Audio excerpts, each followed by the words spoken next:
नमस्कार, ये आकाशवाणी शिमला है। अब आप प्रभा शर्मा से कोविड-19 पर विशेष समाचार सुनिए। केंद्रीय स्वास्थ्य मंत्रालय ने बाजारों के लिए कोविड-19 के नए दिशा निर्देश जारी किए हैं। इनमें मास्क न पहनने पर जुर्माना और कम व्यस्त समय में खरीदारी करने पर रियायत देने के प्रावधान शामिल हैं।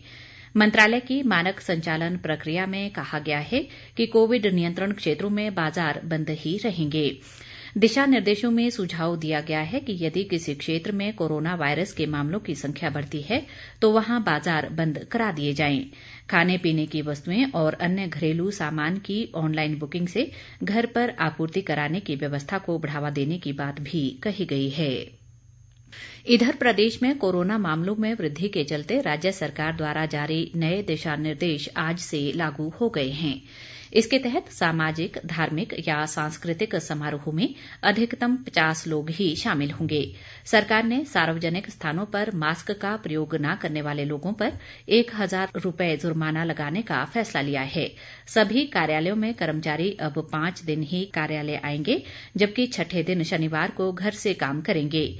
ये व्यवस्था 31 दिसंबर तक लागू रहेगी।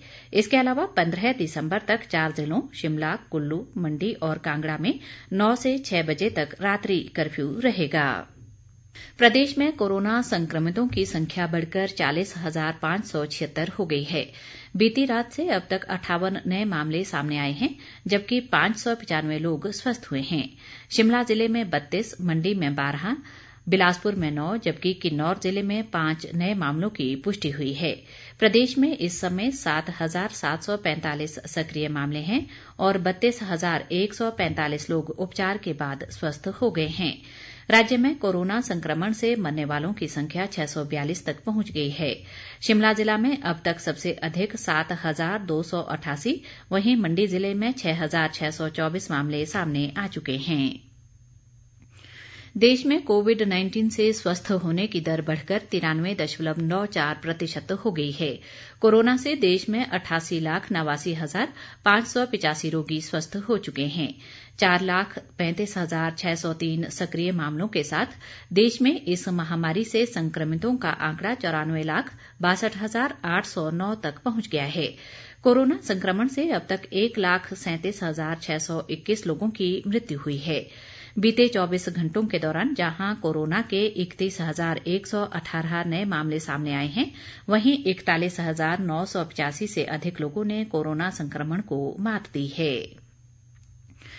मुख्यमंत्री जयराम ठाकुर ने कहा है कि कोरोना के बढ़ते मामलों को देखते हुए सरकार को कई सख्त कदम उठाने पड़े हैं। प्रदेशवासियों के नाम जारी एक वीडियो संदेश में उन्होंने कहा कि शुरू के दौर में लोगों ने कोरोना को रोकने में सहयोग दिया, लेकिन अनलॉक आरंभ होने के बाद इस महामारी से बचाव के नियमों को गंभीरता से लेना छोड़ दिया है। जयराम ठाकुर ने पिछले कुछ दिनों में बढ़ते मामलों पर चिंता जताते हुए प्रदेश के लोगों से सरकार के दिशा निर्देशों का पालन करने का आग्रह किया।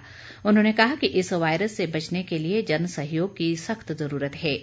उन्होंने महामारी के इस संकट के दौर में कोरोना से बचाव के लिए सभी को प्रतिबद्ध होकर नियमों का पालन करने को कहा। मुख्यमंत्री ने कहा कि प्रदेश में सामाजिक व धार्मिक समारोहों के कारण कोरोना मामले बढ़े हैं। उन्होंने कहा कि ऐसे आयोजनों में भीड़ को कम करने के लिए इनमें शामिल होने वाले लोगों की संख्या 50 कर दी है। मुख्यमंत्री ने कहा कि अनावश्यक यात्रा को रोकने और समारोहों में लोग अधिक संख्या में इकट्ठा न हों, इसके लिए 4 जिलों में रात्रि कर्फ्यू भी लगाया गया है। जयराम ठाकुर ने कहा कि सरकार ने राजनीतिक व सार्वजनिक कार्यक्रमों में भी निर्धारित 50 लोगों की संख्या का पालन करने के दिशा निर्देश दिए हैं। उन्होंने उम्मीद जताई कि कोरोना महामारी पर नियंत्रण में लोग अपना भरपूर सहयोग देंगे। शहरी विकास मंत्री सुरेश भारद्वाज ने कहा है कि कोरोना महामारी से उत्पन्न स्थिति को देखते हुए शिमला शहर में जल्द ही ऑक्सीजन प्लांट स्थापित किया जाएगा। इसकी स्थापना से अस्पतालों में ऑक्सीजन की मांग को पूरा करने में मदद मिलेगी। शिमला में एक बैठक में उन्होंने कहा कि सरकार ने संक्रमण को फैलने से रोकने के लिए समय समय पर कई जरूरी कदम उठाए हैं। इसी के साथ ये समाचार बुलेटिन समाप्त हुआ। नमस्कार।